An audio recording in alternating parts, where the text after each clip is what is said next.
This is Beyond the Verdict. I'm John Horford with Myrene Cook, and today we have a special guest that has been on once before. I don't even know what to call you. I was going to call you Christina Capron. Yeah, Christina Capron. Okay. Hey. It's her maiden name. She's unfortunately or fortunately, whatever, married to me. Aw, I know. Fortunately. Fortunately, that's so sweet of you. Yeah. That's so sweet of you. Thank you for coming on the show. You're welcome. Happy to be here. Yeah. Originally, actually, real quick, she was the person that I was trying to connect Myrene with to do this show. I did not want to do this show originally, this podcast.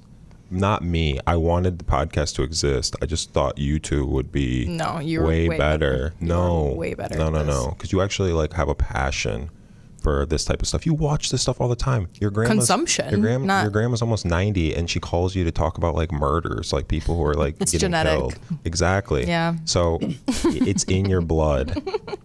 You should be doing this with Myrene. I thought it would be perfect for you two to do it together. Originally, that was the plan, and then she said no, and then I was just I can't leave Myrene hanging. Let's do this. I'm happy you're here today. Me too. I'm happy you're here too. Thank you. And I think that, I think everyone else is going to be happy you're here too. So let's jump into it. Karen Reed, guilty or innocent, Christina? I think she's innocent. Innocent? Yeah, I think she's being framed. Do you? Mm-hmm. Myrene, after everything, I don't know how many of the people that listen or watch this follow us on TikTok. The Karen Reed stuff on TikTok, a few of our posts got a lot of traction, and the amount of people that were so angry with Myrene's opinions was just astounding. There's a couple thousand comments there right now, and I didn't accept 500 of them at least. People are brutal. It filters them out if they use certain language. Mm-hmm.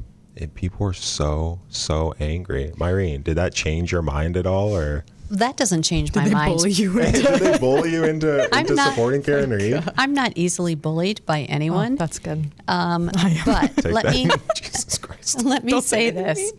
I think that my opinions have changed somewhat. I never said I thought she was outright guilty. I said I was on the fence because I saw some things that were problematic for me as red flags that potentially could have been where she did something wrong.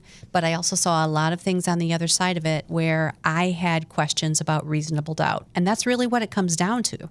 Is there reasonable doubt in this case? And if there is, then she is acquitted. I'm not ready to say completely not guilty. I feel like there's something more we're missing. And it may be missing from both sides, but I do feel like maybe there's something Karen hasn't said or is hiding. That's just my gut from being a prosecutor for 25 years. So that's concerning to me. You think she's lying? I think there's something. Yeah. I'm not saying necessarily it's more than, I guess I don't know what it is, quite honestly. But I do not think she's going to be convicted. I don't. Yeah. There's no way. I also don't think so. I don't think the evidence is there at all. And the other side, the destroying of the cell phone, the selling of the home, under market value, getting rid of the dog, New floors, calls in the middle of the night back and forth to each other. House long to die in the snow. Yeah, even though in this trial, I think they had a second expert come in and say that it was the open tab and it wasn't her searching it at that time. But it's hard for me to believe that. And then they also, I guess, had a group chat with each other where they had some communication that was not super direct, but could be interpreted as them trying to get their story straight. See, I think there are a lot of things you just said that cannot be explained. They can't by the prosecution. They simply can't. But there are some things that I think have a plausible explanation, like was it an open Google tab done at 6-something in the morning, or was that, looked up at 2-something in the morning? I think there is a reasonable explanation that could be there for that. Some of the other statements that people have testified to, did she say, I hit him? Maybe, maybe not. People's memories are hazy, and that's part of the problem sometimes when you only have eyewitness testimony about some things. They remember to the best of their ability, but it doesn't mean it's exact as to what happened at that time. So I still see a few red flags like that could point to something maybe she did or didn't do. But I don't see her being convicted at this point. Yeah, there's some more. So you thought at the time, and a lot of people thought, and there's still people, and there were a lot of people who also agreed with you too, and everything that you were saying. The taillight, if it really did hit him, why was there no DNA evidence on those pieces of taillight? And we discussed that last episode, or the last Karen Reed episode. You know, why was there no DNA, but there's DNA on that cocktail glass that broke? You know, why wasn't it there on the first search and they could find the clear cocktail glass in the snow, but they couldn't find this colorful plastic?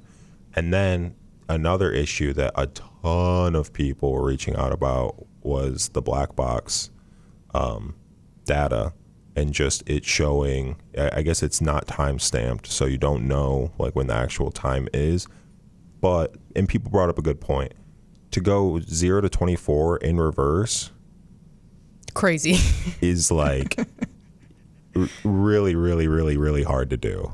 Like super hard to do. Yeah. Well, I think the black box showed that the acceleration was engaged at 75%, which translated to the 24 miles an hour. Yeah, and they talked about that in this case too, that it was like 24.6 or whatever it was. But people also brought up that that could have also just been the tire spinning, or it could have been something to do with them loading the car onto a tow truck. But for her to actually go 0 to 24, and then the distance covered if she was to go 0 to 24, and then the extent of his injuries if he was actually hit at 24 miles per hour would have likely been more severe. Not necessarily. Than they were. Not necessarily. Not necessarily. So but I most likely. remember when we talked about this once before, I had that homicide case where the victim was backed over and dragged underneath a Jeep Cherokee. And you would have thought there would have been a lot of external injuries on this particular victim. And he had that one L-shaped mark on his back that was from near the alternator. I don't exactly know where. So it's not always a matter of there would be a lot more injuries. As to the DNA on the tail light, if you think of the tail light on the back of a vehicle, it's not that big of an area, right? It's like a rectangle most of the time, the whole entire light panel, if you will. So it depends on what part of his body hit that. Well, was it covered by clothing? Was it skin on skin? But we're basing it on the marks on his arm being related to the shattered taillight and stabbing into his arm and causing those marks, which we feel, or a lot of people feel, were caused by the dog. Even though there were no marks on the bottom side of the arm, I guess that happens with dog bites sometimes. Well, here's the thing I never really heard fully, and maybe, Christina, you know this answer. When the medical examiner came forward and did the autopsy, did they give an explanation of it's possible that the marks on his arm were from a dog bite?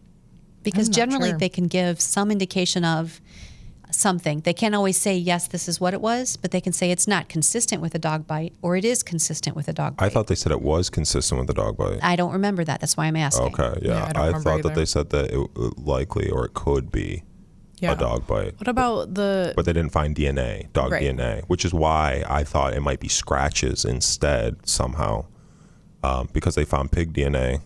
The dogs eat pig ears. Having that on your paw would likely, be likely. But the scratches were on his arm, right? Yeah. Didn't he have a long sleeve shirt on?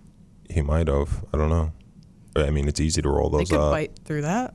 Is that what you're saying? Or Well, potentially they could, but if they could, then if they bit through that in the wounds, there might have been pieces of fabric. And I don't think they found anything like that. I mean, he could have rolled up his sleeves because he was about to get in a fist fight with the guy who was texting and had hooked up with his girlfriend. Maybe. Which is a reason two people would fight. For sure. Especially in Boston? Two That was horrible. Sorry, people from Boston. They're gonna come. They're gonna come for you. No, I'm leaving that in there. They're coming for you.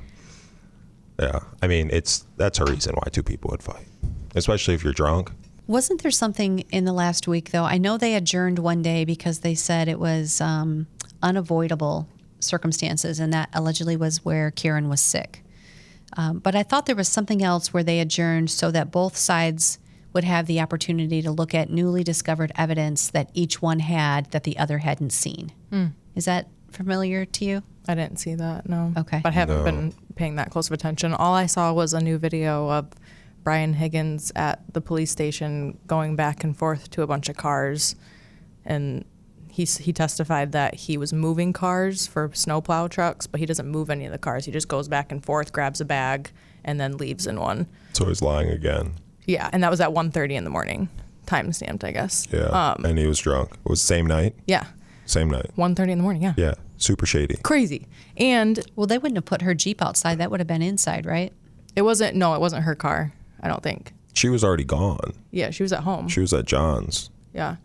And calling then the him Other thing 56 was, times. what about the video of her backing into John's car? Did you guys mention that? I saw that I feel like that's a video. good reason of why her taillight would already be broken. I guess, and they but would not see shattered. it and be like, She didn't hit it that hard for it to I mean, it shatter, shook. though. Yeah, it moved, but crack, maybe. yeah, Shatter, and then they could, it Yeah. could have cracked, and then they could have, Yeah. when they had it in custody, for sure. Yeah. saw it was cracked, pull it. I don't know. The fact that they didn't find any of those pieces on the first search just Yeah, means the that timing's just crazy. there's just no way that they were there, but they found the clear glass. I thought it was 2 searches. They did do the first search they did, like the initial search.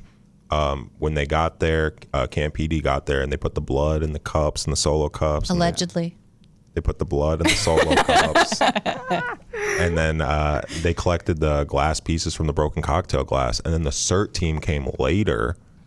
And then they did their second search. And then they're like, well, and look at all these, taillight pieces. But, It's you like, know, we how did- do you not find that on the first We search? did talk about that, though, because the evidence techs have different training. But you don't have, you literally just have to have eyes, though. No, but I'm not saying maybe there's not something weird here, but what I'm saying is generally in every single solitary case, the evidence techs come later and they generally find more than the initial officers on scene. Yeah. They do.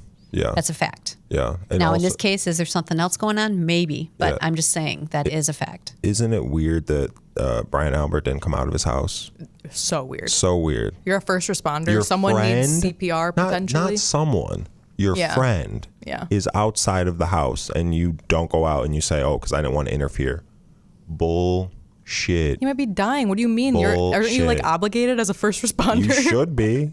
You should be. Like, there's just no way you stay in your house. And Yeah. then the fact that they sell their house shortly after, and they sell it for under market value. It's weird. It's weird. It's too many. Guilty, But yeah. if there was just one weird thing, that's one thing. Well, There's that's too why I many. already said there's reasonable doubt. Yeah, and I for get sure. that. And But, she's going to get off. but I think one of the Yeah. problems Or with, she's innocent. with this case, well, I'm not going there yet. She's innocent. I'm not going there yet. But one of the things I still see as a problem is the media coverage. Like there's so much of it. And sometimes it seems like the media is getting trial 1 and trial 2 a little interchanged, and it's a little bit different. Like Yeah, there's I am different too. attorneys, there's different people, there's different ways things were said. And sometimes I think that can create confusion, which is why I prefer most of the time they don't do big media coverage like this, because it just makes it harder for the participants. Right. Like as a prosecutor, if you've done a case more than once, you're like, okay, do I say it this time? Did that happen the first time or the second time? And it's hard to keep straight sometimes. Yeah. I have a question for you as a prosecutor. Why has the judge in this case limited the defense's ability to pursue the alternate suspect strategy during this retrial? Like the theory that he was killed inside the Albert home, and like why would he limit that? It's a Or female she, judge. sorry, yeah, why would she limit that? I'm not sure. I didn't hear that motion hearing, so it's a little bit hard to speak to as to why they did that. Okay. Sometimes you have to have some evidence to float forward a theory.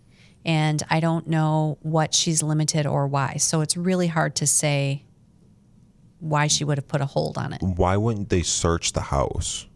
Why was the house never a part of the Because the investigation? lead detective. Detector. All right, I'm done. No, you're good. We want you to talk. But I'm just curious, like. They should have. And why? They should have. That's another huge red flag.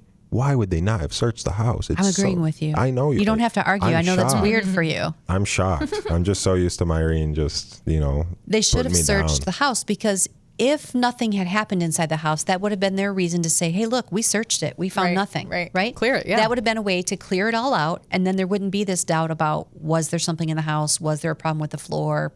Was the dog full of blood? Who knows?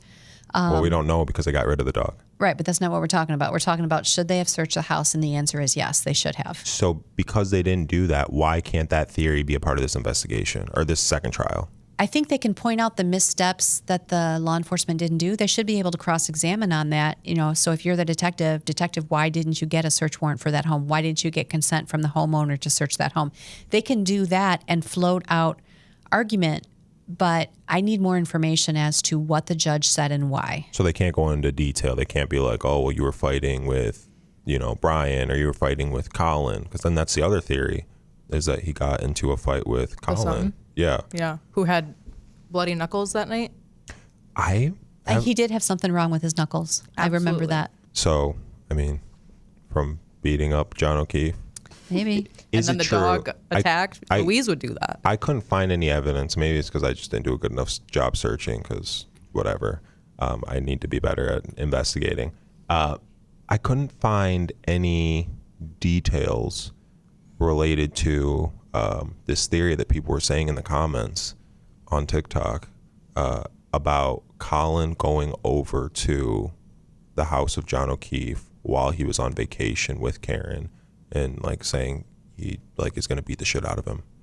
I didn't see anything about that. Oh, I don't know. I just saw some people commenting about it, and I was just like, is this true? Is this not true? I didn't see anything about that either. See, There's a lot of weird theories. I feel also like. think one of the problems, and this doesn't go to whether or not she should be acquitted or not, but the defense has put out a lot of information, and Karen's talked to the media a lot. And I do think that does contribute to some confusion, because is it something she said outside of court? Because we know so far she hasn't testified. She didn't testify in the first trial. It doesn't look likely she'll testify in this one. Why would she? I know we've had this conversation We've had before. this conversation, John. I'm trying to, err on the side of caution here, but I do think that's problematic. And not just in Karen's case, in any case. If the defense floats too much out there, you can taint potentially the jury pool. You can taint the jury. Jurors are sworn not to follow social media, not to read the news and all the things. But, do you really think nobody on that jury looks at anything or hears anything? They have to. Right? Especially So- nowadays. It's everywhere. My point of that is I don't think it's fair that the defense comes forward. In this case or any case, it doesn't matter which one it is. I don't think it's fair that they come forward and try to give out their version of details when the prosecution's trying to keep it quiet because they don't want to taint anything. Oh. So I think that's a problem. Yeah. I see why that could be a problem for sure. Thank you. Myrene, come on. It's always love. It's always love. And I don't want you to back down to these TikTok people. I'm not backing down to the TikTok people, Okay. but I am a realist and I can see the reasonable doubt when there is some. Doesn't mean I fully believe not guilty. Doesn't mean that I've changed my stance completely. I still think there are just a couple red flags that bother me about her, but I don't know. I don't think she'll be convicted. So one of the red flags that you were talking about last time was that she had doubt about whether she had hit John or not in that police cam footage, where she's like, I didn't have questions about her doubt. I had questions about there was an eyewitness who said this is what she said. correct. But had she actually said that, why would she not have been arrested on site right there if she was like, I hit him? It's not enough. We go back to the corpus delicti rule. You can't just do a confession. You have to have the corpus of the crime or evidence of the body of the crime before you can open the door to the confession. Even if the person at the scene, Doesn't matter. If there was a dead body on the street right there, right, and I walked outside and I was standing next to it and the police came and they're like, what happened? And I'm like, I might have killed this guy. I have to have proof that you did something to But- that person. We could go test this out. I promise. No, let's not do that. I promise I'm getting arrested. Let's not do that. I promise I'm getting arrested. I've never been arrested, let me say. but Let me I say promise this. I would get arrested in that case. Let me Yeah, say this. probably. You could be arrested, but it doesn't mean the prosecution would be able to go forward. I can't do it that way. But I didn't say that. I just said, why wasn't she detained on site? I don't know. You'd have to ask If the she lead had said detectives that. that. But I don't think she actually said that. I think she had some doubt about what happened. Okay, there's a lot of red flags for me about all the people at the party and are they colluding? Is there a conspiracy to frame her? I get all of Yeah. that. This independent paramedic guy, though, come on. It's not even like he's colluding. It's just he's misremembering, which is very common.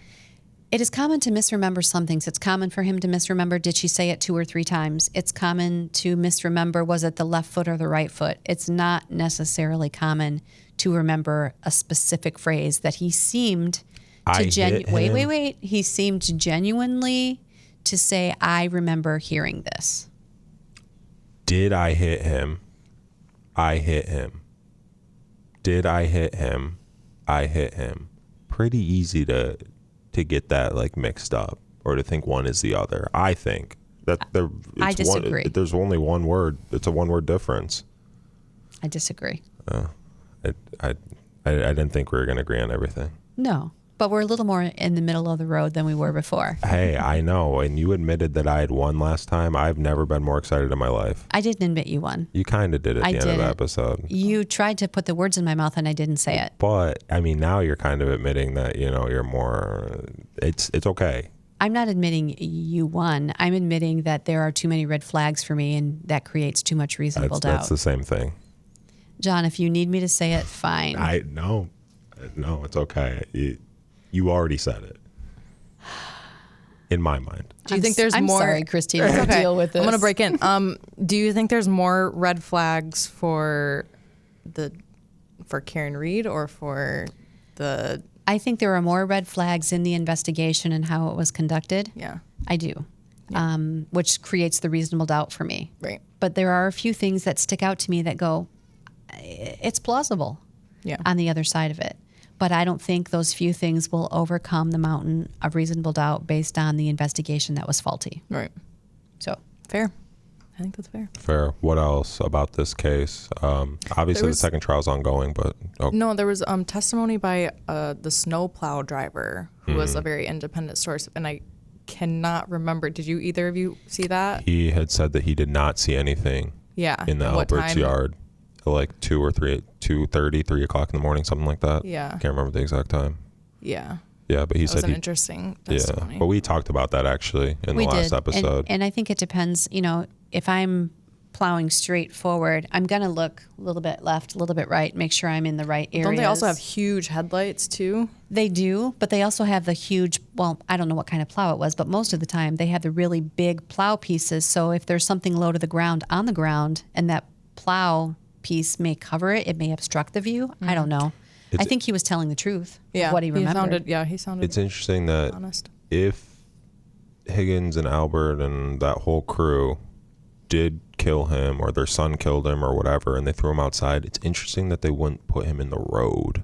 Like closer to, I know he was close, but like in the road. Instead of on their property. And like, that was one of the things I brought up before too. Like if this is the frame job that the defense is making it out to be, these are cops. Mm-hmm. They should know, like, I'm not going to leave a dead body in my front yard. Take it down the road so they could say, well, John never came in. They were fighting earlier. We assume they got into a fight and he left with her. Or maybe he walked home, got hit by a car, got hit by a snowplow, fell down in the snow. Who knows?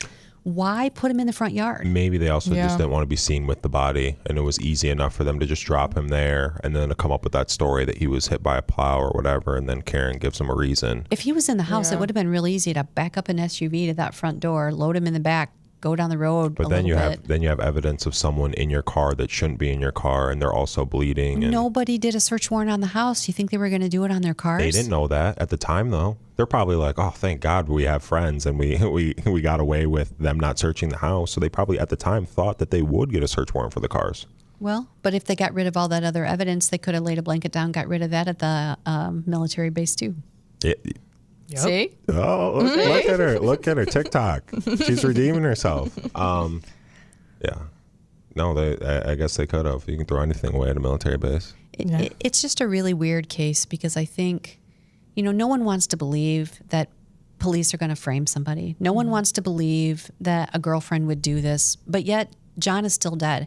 And I just feel sad sometimes that gets missed. Mm-hmm. Like it's all about the police corruption or it's all about Karen being a horrible person. What about John? Mm-hmm. What about the kids he was raising? I mean, he deserves better than any of this. Who is raising those kids right now? I think probably his mom. Okay. Yeah. No, just curious. Yeah. But no, I agree with you 100%. Mm-hmm. And that angers me a lot, I think, in cases like this or any case where the victim is just overlooked and it becomes a spectacle. In this case, it's a media spectacle. Yeah. It's easy to do. I mean, But it shouldn't be the case. but it is. I know, but it shouldn't be. Yeah. But everybody wants justice for him, but then he gets lost in the Right. Yeah. Yeah, well, that's justice, my point. justice for Karen. Yeah. No, justice for John. I think she'll get Justice justice for this time. We're on the same page there. Yeah. I think justice for Karen is justice for John, though, because why would you want your girlfriend to be going through this if she really wasn't the one that killed you? Agreed. So I agree with that. Unless he really was about to break up with her, like Myrene. I know. There's a lot. There's a lot of. It probably wasn't the best relationship. It sounded like they fought all the time. That's a lot of relationships, unfortunately. Yeah, it is. Yeah, P. Diddy and Cassie. Oh, that's coming up soon, isn't it? Coming up next. Yeah. Coming up next. Well, before we leave this episode, we wanted to talk about Menéndez for a quick minute, right? Oh yeah, you have a Menéndez update. So the prosecuting attorney tried to withdraw the motion that his predecessor prosecutor, before he lost the election, had filed, which was to request the court resentence the Menéndez brothers. The judge told the new prosecutor, "No, I'm not going to let you pull that," which is really weird to me. Like, if I'm a moving party and I say I'm pulling my motion back, the judge usually isn't going to say no. So that was a really weird thing. Then the defense, right after that, filed a motion to recuse this specific prosecutor because they said he seemed biased against them. That was denied as well.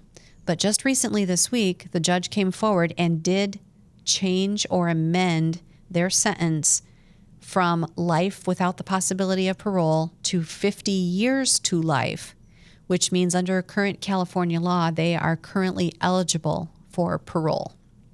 So the defense sees this as a great win, but I think they forgot there are two obstacles they still have to cross. One of them is the parole board. Now, this is California, so they'll probably get parole if the parole board says anything. However, the final hurdle is the governor's office. Governor Newsom can actually block that parole and say no. And early on, when they were pushing for this resentencing, they had appealed to the governor's office for clemency, asking for leniency.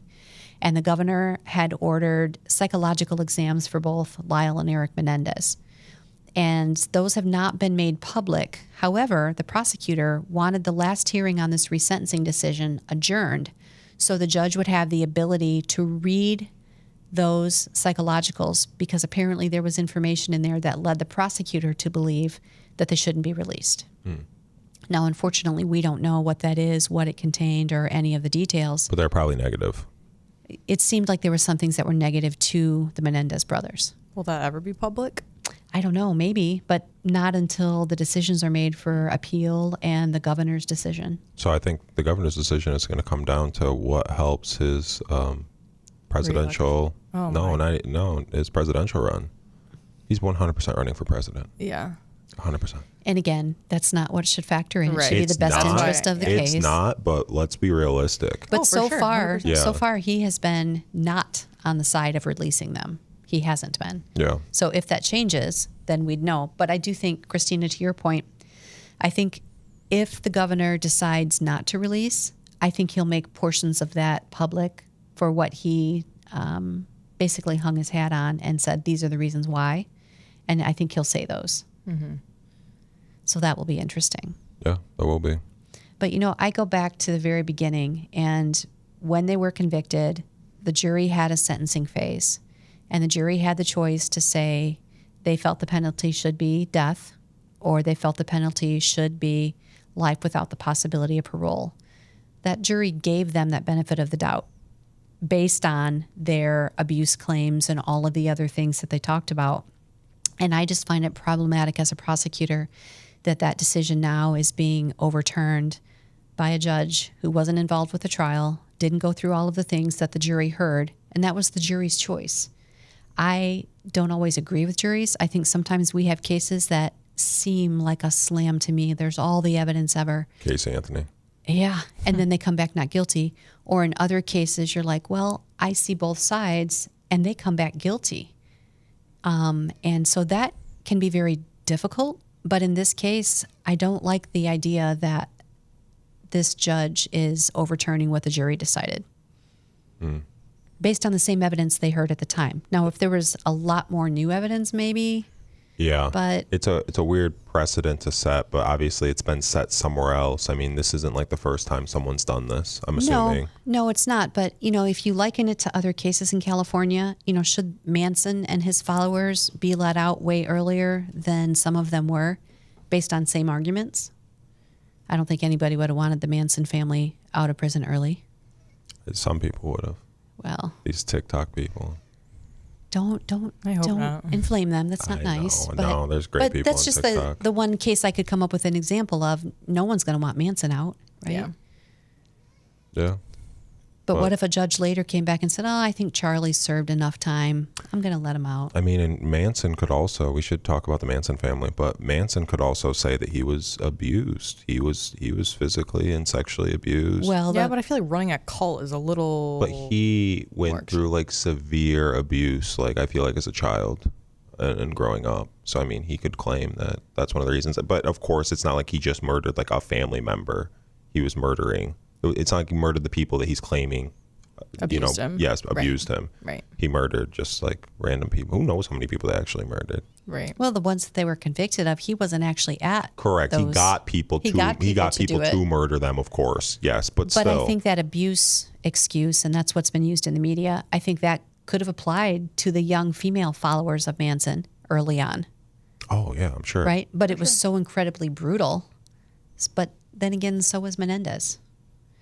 And just recently, I've seen both brothers come out and say, I take full responsibility for what I did. Not saying there was a reason, not saying it was in self-defense anymore. They changed their tune to, I take full responsibility. I reloaded that gun. I killed my mother. I killed my father.